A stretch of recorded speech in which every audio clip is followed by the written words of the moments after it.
T. Star King had this to say about the mountain's various climates. I send you a greeting this morning from the cupola of New Hampshire.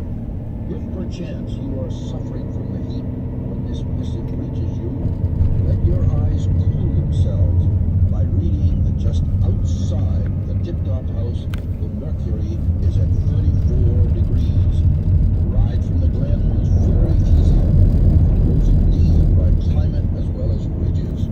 It was July at the base, late September on the ledge, and November at the apex. Reverend Thomas Starr King. Now, the Tip-Top House he refers to was built in 1853. You're going to see it in just a bit. It is the only original Summit building that survived the Great Fire of 1908. The Summit, as you'll see it today, has evolved greatly from how it all began so long ago. It's always been a hub of activity for travelers to the White Mountains. The Summit community in the 1890s was a very busy place. It featured a large hotel, stage office, railroad station, and even had its own newspaper. Among the Clouds was the first and only newspaper ever to be published on a mountaintop. All visitors to the peak had their names published in its pages along with the local news and gossip. In fact, the latest daily editions used to make their way down after hours on the cogged railway track on a contraption known as a slide board, or more popularly known as Devil's Shingle. Real history was made again in 1899 when a little-known inventor named Freeland O. Stanley drove his locomobile up the road.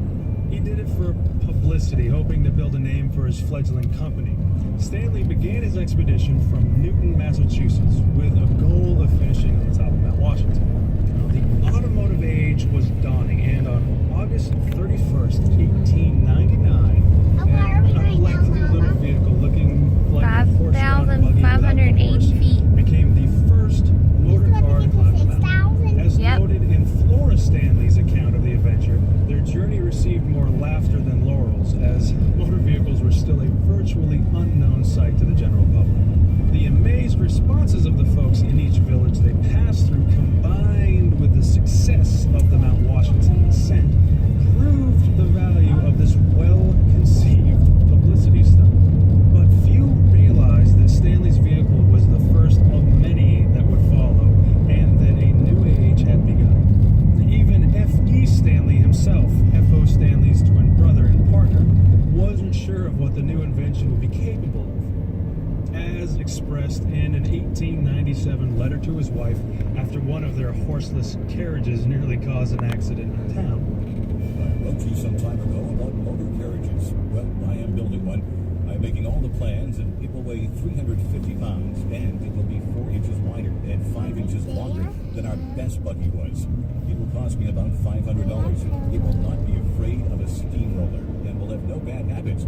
It will stand without hitching. And perhaps that is all it will do.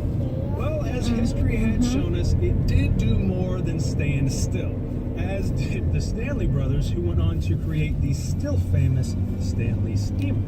You will soon be approaching the summit. If it is a clear day, you are seeing some of the most magnificent views to be found anywhere in the United States. If it is not a clear day, then you are truly learning what it means to be among the clouds.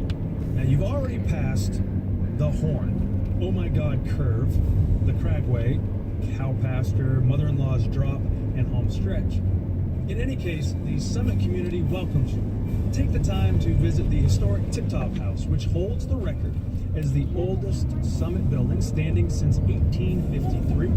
The Sherman Adams State Park building will offer you a top-of-the-world perspective from the observation deck.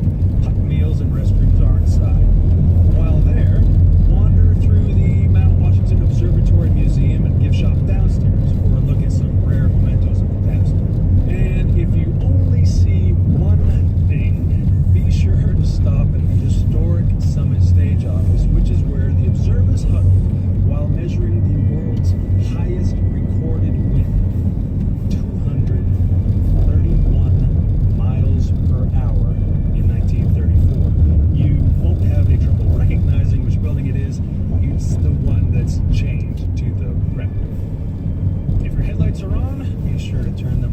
before exploring the summit. You should be coming to the summit pretty soon, so save the rest of this tour for when you begin the trip back down. Enjoy yourself at the top of New England.